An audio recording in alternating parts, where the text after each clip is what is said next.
Blog Talk Radio. Blog Talk Radio.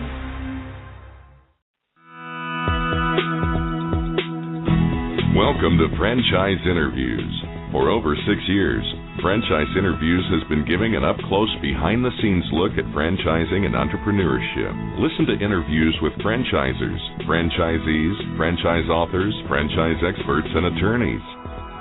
And now, welcome your host, Marty McDermott, and Franchise Interviews.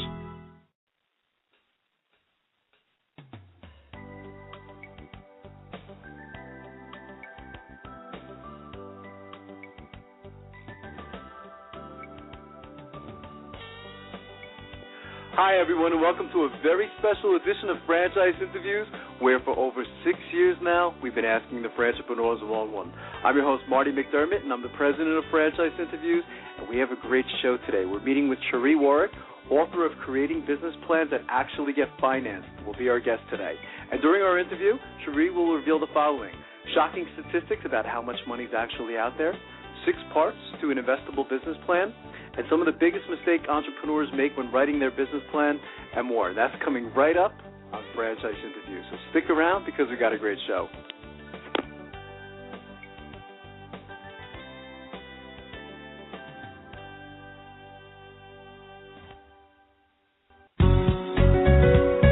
Are you looking for a franchise that delivers? Businesses will always need shipping, and for more than 25 years, loyal customers have depended on Unishippers for reliable savings and exceptional customer service. Unishippers is focused on just one thing: helping small and medium-sized businesses save time and money on all their shipping needs. And as the largest reseller of complete shipping services in the country, we have the buying power to ensure that we succeed. The Unishippers franchise offers low startup costs, no equipment or real estate required because they're not retail, residual income, and a quality of life and work-life balance. For more information on becoming a Unishippers franchisee, go to www.unishippers.com and click Franchise Opportunities, or call Franchise Development at 801-708-5822.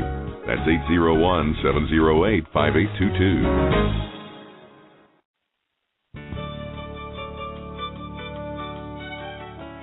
Are you one of those special people who are willing to go after your dreams and goals? Are you ready to fulfill that dream of owning your own business with the security of a proven brand? The opportunity to take control of your future and own a Rita's Italian Ice franchise is within your reach.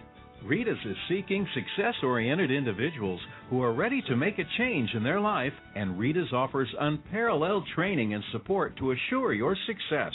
And did you know the frozen treat industry is a recession-proof industry, and there are Rita's in 23 states currently with 540 stores open. Rita's Italian Ice has been around for 25 years and is listed as a top-performing franchise by the Wall Street Journal. Now here's the really good part. Rita's Italian Ice is a unique and amazing taste treat. It's smoother than a snow cone, and it combines ice with real fresh fruit. The real fruit adds dramatically to the taste, and it comes in over 40 flavors. The ice and fruit are mixed on site and made fresh daily, and it is delicious. You'll want to know more about this exciting and successful franchise opportunity. Go to www.ownaritas.com and get all your questions answered.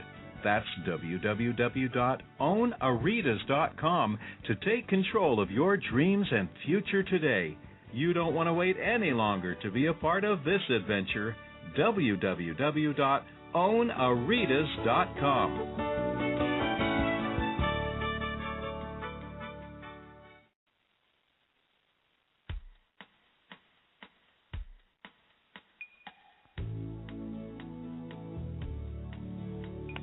Hi, everyone, and welcome back to a very special edition of Franchise Interviews, where for over 6 years now, we've been asking the entrepreneurs one-on-one. I'm your host, Marty McDermott, and I'm the president of Franchise Interviews. And as we were saying earlier, we have a great show today. We're meeting with Cheree Warrick, author of Creating Business Plans That Actually Get Financed. Hey, Cheree, how you doing today? I'm well, Marty. How are you? I'm doing well, Cheree. It's great to finally have you on the show. I'm so glad that you wrote this book. I thought we can dive right into it, Cheree. And, maybe you can tell us how you became an expert in the area of writing business plans to raise capital.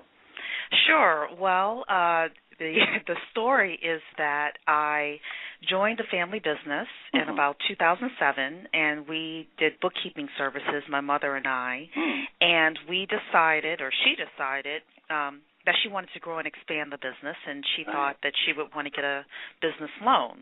Well, the first thing we had to do was write a business plan, and since I had the business degree, she said, "You've got that assignment," and I had never written one before.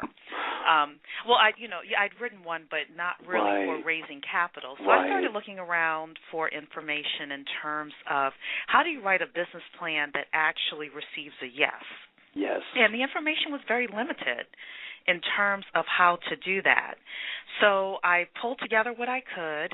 I showed it to a mentor of mine that was a 40-year veteran in terms of running businesses and raising capital. He said, make these few tweaks, and I did that, and the bank said it was one of the best business plans that they had ever read. Wow. After that point, I started raising money for my Chamber of Commerce, and I used the same information in order to do that. I started helping other companies, and I also started speaking with other consultants that raise capital as well and learning a lot more strategies and tactics for understanding what angel investors and banks and venture capitalists are looking for in business plans. That's fantastic, Cheree. You're right. There's so much out there as far as, how to write a business plan. If you were to go to, Barnes & Noble, you see a dozen books. But, most of them, I suspect there's a lot of people out there that use those books, and then they go to a bank or an angel investor, and then they get a no. So I was so happy that you wrote this book on how to get a yes. I don't think there's a lot out there. I haven't seen a lot anyway, so I think it's fantastic. Many of our listeners, they've heard that banks aren't lending. Is that true, Cheree? That is not true. However, it is much harder to get a loan today than it was 5 years ago. So we'll definitely be honest about that. There's also, within small businesses, there are three things that you need in order to get a bank to say yes. And the truth is, if you don't have all three of these things, you're not going to receive a yes. It doesn't matter how great your business plan is or if you're the next Google. It's not going to matter. Okay. So if you don't mind, Marty, I'll tell the audience those three things. Yeah, absolutely. The first one is good credit, good personal credit. The second is you need to have enough collateral, and that changes from bank to bank in terms of what they consider enough collateral to be. And then the third thing you need is cash flow. And notice I didn't just say cash, I said cash flow.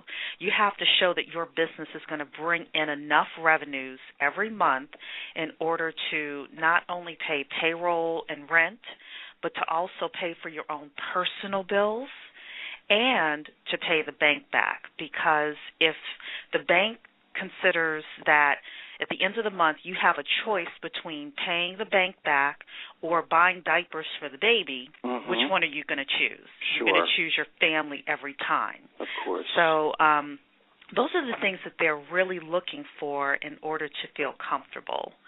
That's great. So credit, collateral, and cash flow. Would you recommend, Cheree, that entrepreneurs get a copy of their credit report first, it sounds like, so they know, what their credit score is before, they go through all the motions of writing a business plan to find out that their credit is bad? I would suggest that. Plus, I would suggest they take that credit score or that credit information to their local commercial banker.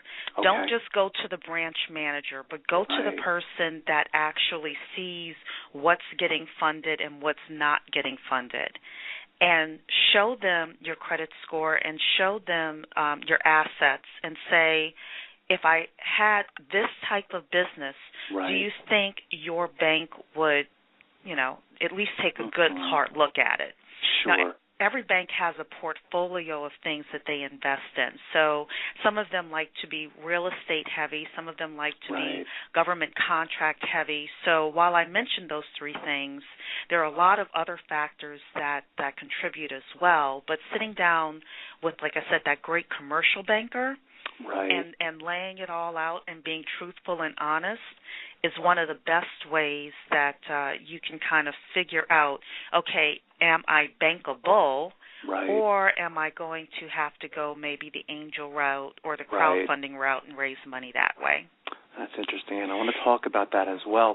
Our listeners, and Marty, I'm sorry, if you don't mind, I just want to throw in one statistic, and that is that there were over 5 million small business loans.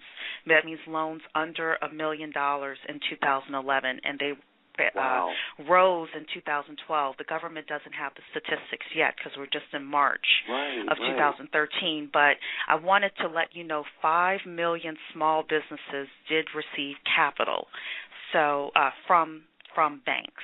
Well, that's good to know, right? I mean, you know, a lot of our listeners too. I mean, I guess we can classify them as small businesses. You know, a lot of our listeners are looking to buy like a Subway or a Dunkin' Donuts, or it could be a cleaning franchise, whatever that may be. You know, so it's nice to know that it sounds like money is actually being invested in small startup businesses on an annual basis, Cheree. So I think that's fantastic. Why is it important for us as entrepreneurs to understand how to raise capital, Cheree? Well, it's an evergreen skill, and what that means is it's just like knowing how to lead people or knowing how to balance your checkbook. It's something that if you don't have it, you're going to end up in a world of hurt. Most businesses fail because of cash flow issues. Even if they have a huge order out in the universe somewhere, they may not get paid fast enough in order to pay their payables. So knowing how to raise money is important for not only that purpose, but let's say that you're doing very well right now, but you want to go into another market. Let's say a franchisee wants to open up a second store, a third store, or a third location, but they can't necessarily use the cash flow from just the first store. Well, what are they going to do? And maybe they used all their personal credit and personal capital in order to get that first store up and running. Well, knowing how to raise money is how we're able to grow exponentially as small business owners. That's fantastic, and it's important because a lot of our listeners, too, Cheree, they do want to expand at some point. You know, many of them out there, they don't just want to own that one unit, that one Subway, or that one pizza franchise. They do want to grow over time, you know, so I think that's great advice. I'm curious what, you know, some of the biggest mistakes entrepreneurs make when writing their business plans and presenting them to investors, Cheree. Well, one of the first things I would say is put yourself in the shoes of that investor, okay? They've worked very hard in order to assemble, you know, their money. And the average angel investor puts about $300,000 into a company. But you'll be surprised to know this. The average angel investor makes $90,000 a year. So if I'm speaking to my next-door neighbor or a church friend about investing, you know, $100,000, $200,000, $300,000, they've worked very hard for their money. And one of the things that we have to do as entrepreneurs is know what their greatest fears are in terms of giving you their capital and actually answer their questions. It's like you want to be proactive, it sounds like what you're saying is, you know, is to identify what those fears are and just, you know, come right out with it. Absolutely. Absolutely. So some of the common reasons why angels reject deals, and this is a part of a study that was done by EquityNet.com, some of the common reasons are they don't feel that your franchise can grow sufficiently enough to be able to pay them back. Or there's lack of information about you as the entrepreneur or is about the franchise itself. Or the really, really big one is that they don't trust the team and the management team in particular in order to bring customers in, service those customers sufficiently, create happy customers, and get them coming back more and more and more. Because savvy angel investors, and I'm talking about people that put money into deals about 3 to 10 times a year, right, are what we will call more savvy angel investors. They know that the team is more important than the business idea itself. They also know that if you have no customers, you have no business, right, and there are no exceptions to that. So they want to know how are you going to get the customers in, and they want to know that you have a strong enough management team to actually be able to make that happen. That's interesting, Cheree. I didn't realize that with angel investors, that $90,000 per year. I think so many of us have this perception out there that, they're bringing in millions of dollars every year, don't we? Yeah, we do. But, in my research in regards to this book, because I am a business girl and a stat person, right, I was shocked myself to find this out. And what That's we're amazing. learning from this is that the angel investor is really the person next door. Right. That will look at several deals a year, and they really consider their money as a portfolio, just like a money mutual fund manager looks at a portfolio. An angel investor would consider your business as part of their portfolio as well. So sometimes they may say no because it's just not a great fit for their portfolio. Sure, absolutely. Is there a good way to identify angel investors, Cheree? I mean, how do people find them? I mean, do they just go on the Internet and do a Google search, or what's the best way to identify them? Well, one thing that you can do is, yes, go on to Google and put in your state and put in angel investment networks. Okay. Now, these are a group of angel investors that get together sometimes once a month, sometimes once a quarter, and they will hear pitches from business owners in their communities. And I'll tell you this as well. The average angel investor does not like to invest in a business that's more than 4 hours of driving time. So with me, I live in the Northern Virginia area.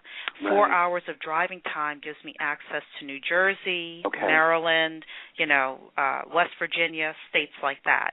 For other people, 4 hours, of course, may be a little bit more prohibitive, but it really lets you know the radius that you have. So looking at angel investment networks, also writing your business plan, writing a strong business plan and a strong executive summary, and just reaching out to family and friends, because you never know who knows who. Again, I mentioned, churches are a great place. Again, just saying, this is my business, this is what I'm looking to do. You never know who's going to stand up and say, well, I can introduce you to XYZ person. They may be interested in what you have to say. That's fantastic. I also work with a group, Cheree, they're called the Collegiate Entrepreneurs, and we're having a elevator pitch contest in September, and do you have any advice, for that particular group as far as, making their elevator pitch? I think they have, 2 minutes to make their pitch, and we kind of use that scenario as, you're in front of a bunch of angel investors, and you have, 2 minutes or 60 seconds to make your plea for them to invest in your business. What would you say to them? Well, I would say to include a few things into their elevator pitch. Number one is tell clearly and precisely in a sentence or two what market problem you're solving or what the idea is. Right. The second thing is to let people know, do you have current customers? If you do, how many do you have? What's the average ticket price that the person is spending?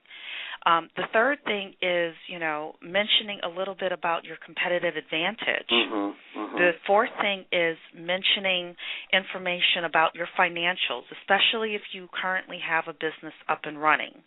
Or if you don't have a business up and running, saying what you believe the first year, second year financials would be. And then the last thing that I would suggest is practice, practice, practice. Right. I always say if you are asking for $2 million, and $2 million is, of course, a rhetorical number, sure. whatever amount you're asking for, why are you winging it? Right. Why don't you really sit down and write exactly what you're going to say and think about it for several days, exactly what you're going to say? Because at the end of the day, angel investors and banks invest in entrepreneurs, and they invest in teams. Right. And they invest in great leadership. And the more that you're able to show them that you're prepared, right. the better off you are. Wow, I think that's excellent advice. There's 6 parts, according to your book. There's 6 parts to an investable business plan. Maybe we can talk a little bit about that too, Cheree. Sure, absolutely. So part number 1 is you have to tell them the problem you're solving in the marketplace. Okay, important. That includes, what your business idea is, how big the marketplace is. Mm-hmm. And a great example that I can give you, and this separates an amateur from a real entrepreneur, is let's say that you are selling water. Right. Well, the number one thing that you may think to say is, well, everyone needs to drink water. Sure. But however, a smart angel will know that, number one, not everyone does drink water, which is why you have Mayor Bloomberg fighting, the whole sugary drinks issue in New York. Right. So you have to discount those people. You have to discount people that like vitamin water because they like flavored water. Right. Okay?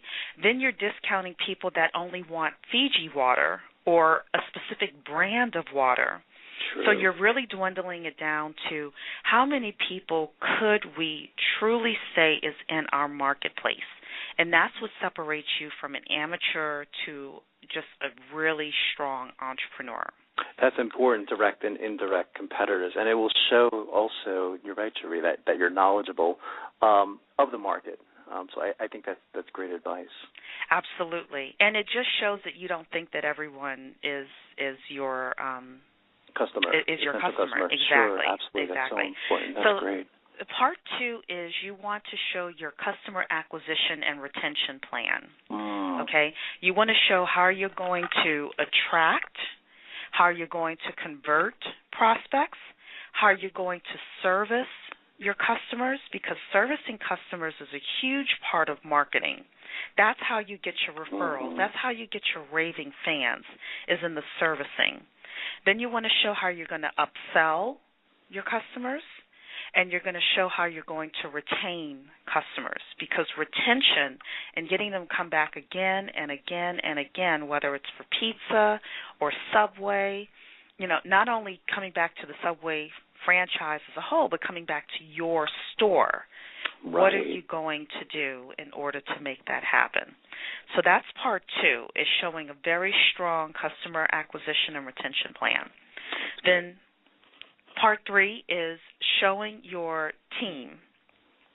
And not only showing senior team management, but a lot of times the receptionist or the person that you encounter at the front counter will turn a customer off more so than, you have a CEO trying to bring people in the door or through the door. If you've ever gone to a restaurant and the hostess just totally turn you off and you just turn around and leave.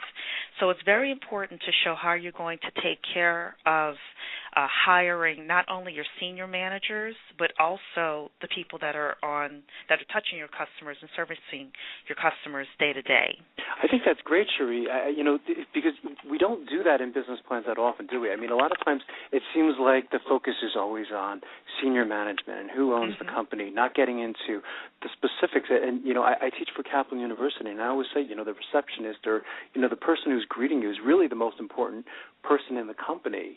So I think that's great advice. I've never heard of that before, but it's great. It is great, and I'll give people a little trick to put in their business plans that I heard from a State Farm agent.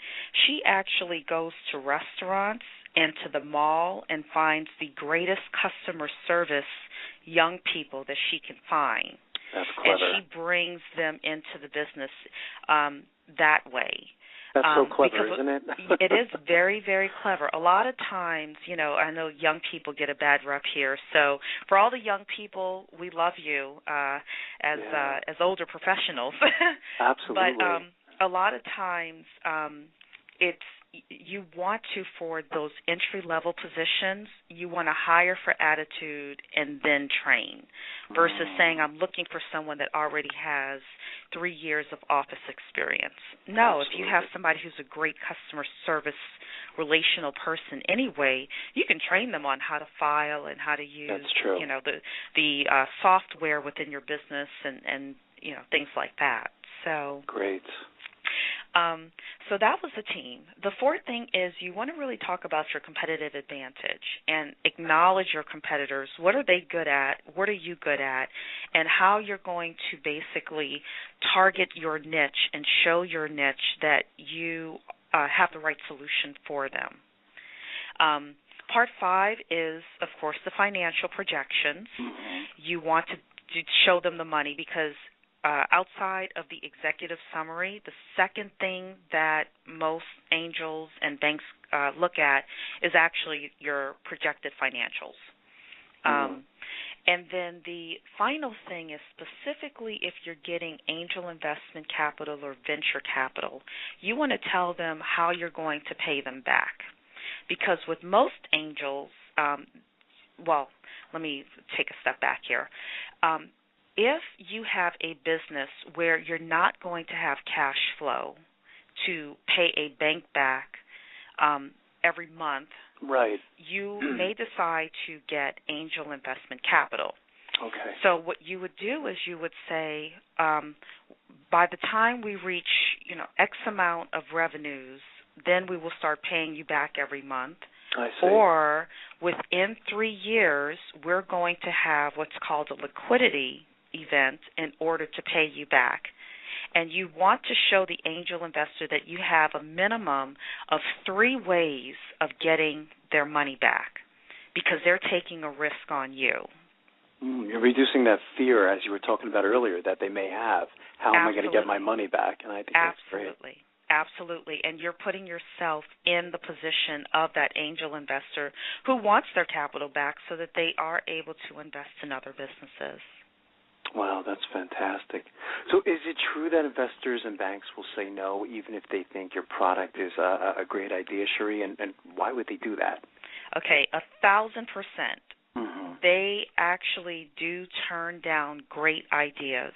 Okay. The number one reason is because of an inadequate team, which is why I work with my clients, and I really talk in the book about you have to make sure that you have a fantastic team in place in order to receive financing. That's interesting. The second reason, and it's right up there but maybe a little bit less, is having a strong customer acquisition plan. Mm-hmm. How are you going to get customers through the door? Right, absolutely. Mm-hmm. I went to Fairleigh Dickinson for a post-MBA degree in entrepreneurial studies, Cheree, and there was always like angel investors coming in, and it always seemed like they were interested in the tech companies. Is it possible for non-tech companies to get money from angel investors? Absolutely. It is, okay. Absolutely. Think about the local bakery that gets a couple of people in the community to invest in actually expansion of that local bakery. There are a lot of first of all, there are a lot of angel investors that do prefer tech companies, but usually they have a tech background. Mm-hmm, however, there are a lot of people that don't know technology, but again, if you're the local pizza franchise or the local Subway or the local cleaning company, they would better understand that business than they would creating the next Pinterest. So this, again, goes back to portfolios that angel investors are looking at. And a lot of times an angel investor wants to be able to not only contribute capital, but to contribute, assistance in terms of getting new contracts, or, maybe they're very strong in finance or other aspects of business where they can help you. That's interesting. So where can business owners find sources of money, Cheree?